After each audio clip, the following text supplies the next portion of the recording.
Cybersecurity and zero trust security in particular depend increasingly on establishing granular control over who is on your network, their role, and their privileges. That also means deploying more effective ways to protect users from having their passwords and credentials compromised. Hi, I'm Wyatt Cash at Scoop News Group, and here to share some of their insights on that is Andre Mendes, CIO at the Department of Commerce. Andre, thank you so much for joining us. Absolutely my pleasure, Wyatt. How are you? I'm great. Well, thank you for joining us again. And let me start by asking, how has the White House executive order on cybersecurity to modernize and push towards zero trust reshaped the Department of Commerce's IT security strategies? And I wouldn't say it reshaped it, but it gave us additional impetus in order to pursue some of the architectures and some of the solutions that we were already deploying at some of our bureaus, and that we are already considering at some of the other bureaus. So, the impetus for zero trust architecture, started, a couple of years ago. We started doing a lot of work with the ITA towards that, but this just basically crystallized it in terms of a general direction that is not only sort of best practices and on the advanced cusp of the cybersecurity arena, but also now sort of an operational imperative. And so from that standpoint, that additional impetus was important, especially because it also allowed us to frame our progress and our direction better with Congress within the framework of the EO, and as a result, I think be a little more successful in our plea for specific funds to dedicate to this particular change, which I think is both absolutely necessary and is going to be very fruitful. Well, and then how has the government's willingness to allow employees to work remotely altered your approach to things like identity and multi-factor authentication? Well, interestingly enough, it hasn't changed it that much, right? Because telework was already a substantial part of what we were doing before. A lot of our bureaus had a very strong telework presence, some by virtue of the way they wanted to manage their workforce and the workload, and others because of what they do effectively as part of their mission. So you look at PTO, for example, and it has been long established as one of the leaders in remote workforce and telework. And so they had a very robust system associated with that. Census, of course, had just come out of the decennial, and they had a massive remote workforce, albeit temporary, right, to do data collection associated with the census.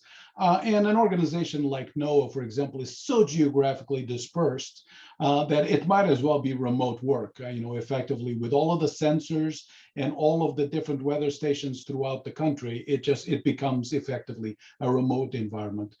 For us at the Department of Commerce proper, at the Office of the Secretary, it had been an integral part of our strategy. At ITA, because of their global presence, it had to be part of the equation as well. And so this again was just a reinforcement that some of the best practices that we had put in place and some of the architectural designs and structures that we had put in place fit right into the needs that were brought on by the pandemic. And so it fit very well with our general statement of direction. Well, I think it's easy to underestimate how leading edge really many of the divisions of the Department of Commerce have been in facilitating remote work. I'm curious to know, though, how is your agency moving toward a more human-centric cybersecurity model, for instance, by helping equip employees to deal with things like the growing threat of ransomware and phishing attacks? Yeah, so it's sort of we always tend to think of cybersecurity as being a very complex thing where a hacker comes up with all kinds of crazy opportunities to get in. But the reality is that those are few and far between. The large majority of the big breaks are driven by phishing exercises that have become increasingly sophisticated and more sophisticated, and also pernicious, absolutely pernicious. It's no longer script kiddies that are trying to get into a system. Is very well organized efforts sometimes by by state-backed perpetrators, and so they have become increasingly difficult to filter. So what we're doing is we are putting in place and have continued to implement an education campaign so that people learn to recognize that even though these are incredibly sophisticated, there are still opportunities to look at origins of emails and figure out exactly whether or not they are legitimate.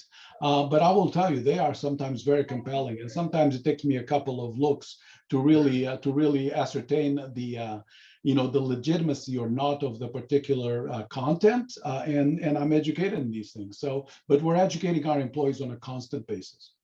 Well, it's certainly getting more challenging for all of us. Maybe last question for you, Andre, what steps are being implemented at the Department of Commerce to, help your organization's employees create and manage their passwords more effectively?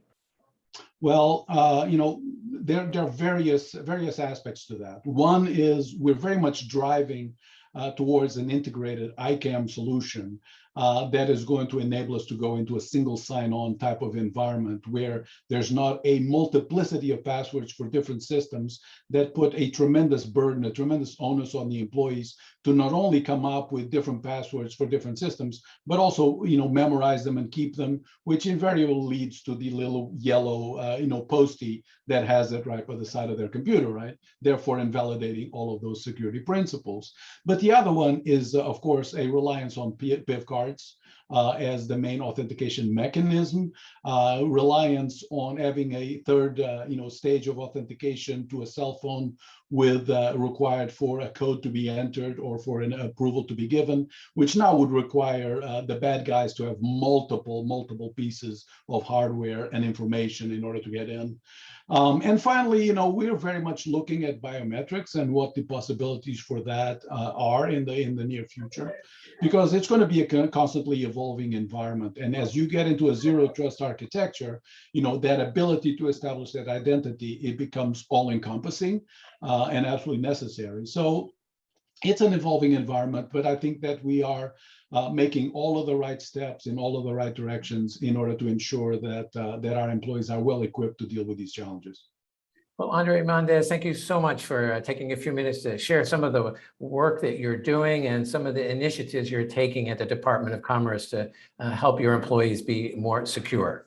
Oh, entirely my pleasure. I'm very lucky to work with a cadre of individuals that are just absolutely, creme de la creme, and so it makes my job a lot easier that way.